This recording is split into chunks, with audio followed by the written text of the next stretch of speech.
윤석열 정상적 대통령 회견 기대한다. 이게 그러니까 사설 제목이야. 제목이 이게 뭡니까? 이게 뭐야? 불충하게. 정상적 대통령 회견이 뭐야? 어떻게 하는 거야? 이런 불충한 녀석들이 있습니까? 아니 대통령이 기자회견을 하는데 제목에다가 정상적으로 좀 하세요. 이게 뭡니까? 네. 아니 그러면 지금까지 대통령이 비정상적이었다는 겁니까? 뭡니까? 네? 아니 답변 좀 해보세요, 김성환 평론가님. 왜 나한테 물어봐? 조선일보한테 가서 물어봐. 대통령이 비정상적이었나요? 나는 정상 비정상을 싫어하는데 그런 표현은 그렇죠. 싫어하는데 사실, 좀 폭력적이에요. 정상 비정상은. 박근혜 대통령 때부터 그렇게 정상 비정상을 얘기하고 있더라, 진짜. 근데 지금 또 그 얘기를 하고 있어. 네. 근데 조선일보가 보기엔, 그러니까 우리의 기준에 동의하지 않는 조선일보가 보기엔 네. 다분히 비정상적이었는가 보죠 아마. 네. 그래서 거기에는 자기들의 정상이라는 거는 따로 있으니까 상이. 그러니까 나머지는 다 비정상인 거잖아요. 그러니까 하여튼 어쨌든 간에 조선일보가 그리고 있는 정상이 뭐냐. 그걸 이제 쓰고 있는데요. KBS 녹화대담 형식으로 국민 앞에 선 거. 이거 비정상이라는 거 아니에요? 그죠? 그리고 첫 그렇죠. 회견 때 4분간 12개 질문 받았는데 이것도 사실은 비정상이라는 거 아니에요? 이 사설에 의하면 그렇습니다. 그러니까 최대한 질문 많이 받는 게 정상이다. 이렇게 얘기를 하고 있는 거고. 국민에게 하고 싶은 말보다 국민이 대통령에게 궁금해하고 듣고 싶은 말에 중점을 두는 것. 이게 또 정상이겠지. 그렇지 않은 건 비정상이 될 수 있겠지. 그리고 해병대 최상무 사건 특검법. 요게 이제 관심을 끈다라고 사설에서 또 적고 있어요. 그러면서 야당의 주장, 특검 추천권을 민주당이 행사하겠다고 하는 것, 이런 거는 지나쳐 보이는 것은 사실이지만 그럼에도 불구하고 대통령실이 피의자인 이종석 국방장관을 호주 대사로 임명하고 출국까지 강행한 배경에 대해 국민들은 의구심을 갖고 있다. 국민이 갖는 이런 상식적인 의문에 대해 대통령이 진솔하게 설명할 필요가 있다. 그리고 이것이 특검법의 사법체계상 문제점에 대해 반박하는 것보다 국민의 이해를 구하는 데 훨씬 도움이 될 것이다. 너무 자세하게 자문을 해주고 있다. 그리고 총선 참패 원인으로 작용한 수직적 당정관계, 3년 넘게 남은 임기 국정기조, 사의를 표명한 국무총리 등 인사, 거대 야당과의 관계, 나라의 미래가 걸린 연금, 교육, 노동계획의 추진에 대해서도 대통령의 입장을 듣고 싶어요. 라고 사설에서 쓰고 있고요. 대통령으로서는 불편할 수 있는 김건희 여사 관련도 질문을 피해가기 힘들 것이다. 지난 대담에서 김 여사가 명품백을 준 최 씨와의 만남을 매정하게 뿌리치지 못한 점에 대해서 아쉽다는 취지로 답했지만 이에 대해 미진하다고 느끼는 국민이 적지 않다. 당시 검토하겠다고 했던 제2부속실은 왜 진척이 없는지도 설명해 줬으면 해요. 한다라고 한 걸 제가 해요 이렇게 얘기하는 거예요. 대통령이 국민을 설득해 보려는 노력이 당초 취지와 달리 전달되면서 불통의 이미지가 강화된 측면이 있다. 대통령이 지난 의료 파행 관련 담화가 의대 정원에 대한 오해를 촉발한 것이 좋은 예다. 남의 말을 잘 듣는 것만으로도 소통은 절반이 성공한 것이다. 대통령이 질문을 경청하는 기자회견을 보고 싶어요. 요게 정상이에요. 이렇게 조선일보가 얘기하고 있네요. 눈물이 납니다. 제발 정상적으로 해주세요라고 조선일보가 이렇게 힌트를 줘가면서. 좀 나쁘게 표현하면 이거지. 좀 들어라. 경청하는 기자회견을 보고 싶어. 좀 들어보라 말이야. 이 얘기하고 있는 거잖아 지금. 정상적으로 해주세요. 네. 그다음에 소개할 거 한겨레나 경향신문 사설 소개하려고 하지 않았어요 우리? 근데 이것도 좀 우리가 시간을 너무 많이 지금 쓰고 있어가지고 네. 그래서 한겨레신문 사설은요. 제목이 대통령 기자회견 국정기조 변함없는 자화자찬은 않는다. 아마 사설 제목만 들으셔도 무슨 말인지 아실 것 같아요.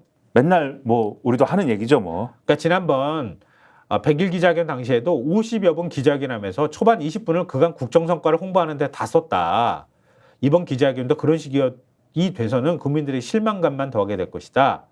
윤석열 정부의 가장 큰 문제점은 위기를 위기로 인식하지 못한다는 점이다. 국민의 마음을 못 얻으면 5년 내내 여소야대 국면에서 윤석열 정부는 아무런 성과도 낼 수 없다. 그러니 깊은 반성과 전면적인 국정기조 변화라는 결단이 절실하다. 이번 회견을 그런 기회로 활용해야 한다. 두려운 마음으로 국민들 앞에 서야 한다. 이렇게 한겨레신문은 사설에서 지적하고 있고요. 경향신문은 국민 신뢰 회복할 마지막 기회다 이렇게 돼 있는데 네. 그러니까 기자회견 열기로 했다면 본인 생각만 장황하게 늘어놓을 게 아니라 국정에 대한 누적된 의문에 진솔한 태도로 답해야 한다. 할 말만 하고 끝난 이재명 대표와의 회담처럼 보여주기용에 그친다면 여론은 윤 대통령을 용서하지 않을 것이다.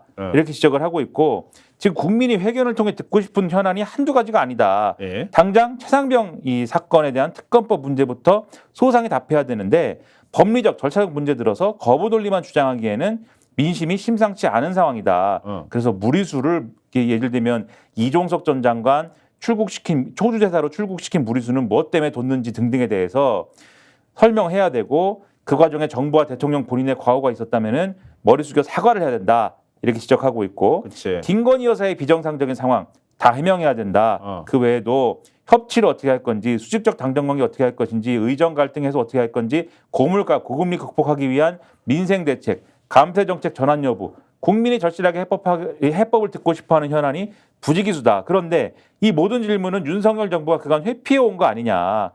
그래서 이걸 해결하지 않은 게 총선 참패로 나타난 것이기 때문에 이런 껄끄러운 질문을 피하지 말고 답변을 해야 국정기조 변화의 출발점으로 평가받을 수가 있고 그래야 국민 신뢰를 회복할 수 있다. 마지막 기회다. 이게 경향신문의 얘기입니다.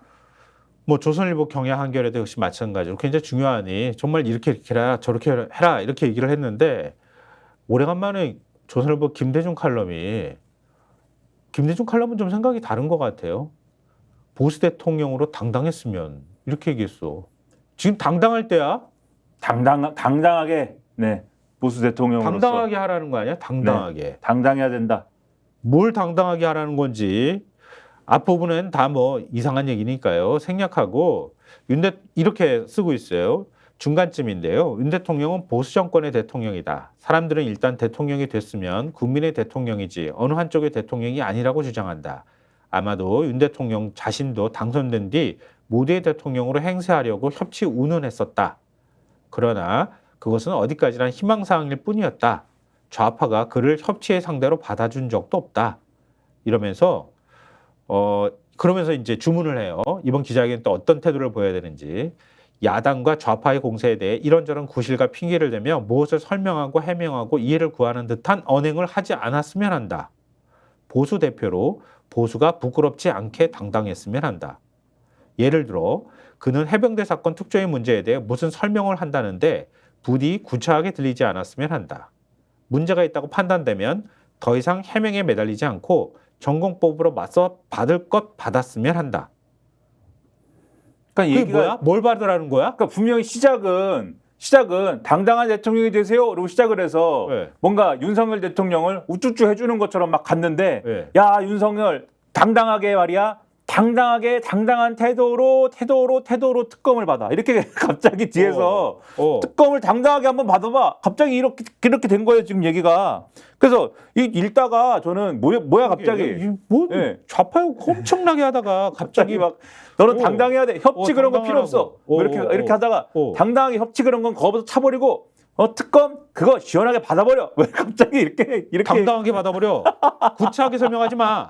그러니까요. 뭘 설명을 해? 받아버려. 이렇게 하고 뒤에도 이게 얘기가 윤 대통령은 법리를 잘 내세우는 것으로 알려져 있다. 법률가 출신답게 법리 내세우는 데 익숙한 것 같은데 이게 의료 파행 사태에서 봤듯이 여러 역경을 겪는 주된 이유 중에 하나가 법리에만 치중하기 때문이다. 네. 이 대통령은 정리에 따라 정치를 해야 되는 자리다. 지금 정치를 들면 법치를 가져올 수도 없는 세상이다. 그러니까는 이것도 법리만 얘기하지 마라. 이것도 그러니까 특검 받아라에 준하는 얘기지 않습니까? 그렇지. 마지막에 가면은 근데 이게 좀 뒤쪽에 가면은 더 이상한 얘기로 갑니다. 네. 윤 대통령이 앞으로 남은 기간 능동적으로 그 무엇을 했음에도 그러니까 여기서 무엇이라는 점은 당당하게 말이죠. 당당하게 뭔가를 막 했음에도 국민의 차가운 시선이 거둬지지 않는다면 더 이상 자리에 연연하지 않겠다라는 결의로 나가야 된다. 그럼 어쩌라는 거야? 당당하게 했는데 국민이 알아주지 않아? 당당하게 그만둬. 그러니까 결기 있게 기자회견을 하거나 결기 있는 태도를 보이라는 건데. 네, 결기 있게 기자회견하고 결기 있게 특검 받고 결기 있게 뭐가 안 통하면 결기 있게 그만둬. 그래 뒤끝 없이 깔끔하게. 그러니까 나중에 가가지고 언젠간 내가 그냥 직을 던진다는 각오로 깔끔하게 국민들한테 특검 받아. 뭐 이렇게 되는 건가? 하여튼 제가 볼 때 이게 윤석열 대통령 입장에서는 이 글은 함정 카드 같은 것 같은데요. 이 글을 처음에는 윤석열 대통령이 글을 읽으면서 이거 나 응원해 주는 글인 것 같아. 읽다가 우리나라 좌파는 다 막 말도 못해 뭐 막 욕을 막 엄청나게 해. 네. 속 시원하겠지. 예, 막 읽으면서 야 역시 김대중 전 주필이 그래도 정신 차렸네. 그래도 나 응원해 주네. 막 읽다가 시원하게 가야지. 그렇지. 내 그렇지. 스타일대로 가야지. 보다가 시원하게 특검을 받아야지. 또 시원하게 해서 안 되면 그만둬야지. 찢어버릴 것 같은데 신문은. 네. 총선 기간 중에 결단해야 될 수도 있다. 네. 너 스스로 하야 선택해야 될 수도 있어. 이번 총선 지면. 그 이분은 자꾸 때만 되면은 그만둬야 돼. 이 얘기를 자꾸 하는데. 총선 졌잖아. 네.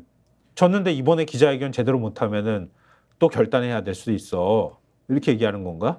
자꾸 윤석열 대통령을 뭐라고 하면 가스라이팅 하는 것 같아요. 그만둬야 돼 뭐 이렇게 자꾸 하는 것 같은데. 맞아. 보수가 딱 정확한 표현인 것 윤석열 같아요. 대통령을 이거 어떻게 하려는지 참 기대가 됩니다 이게.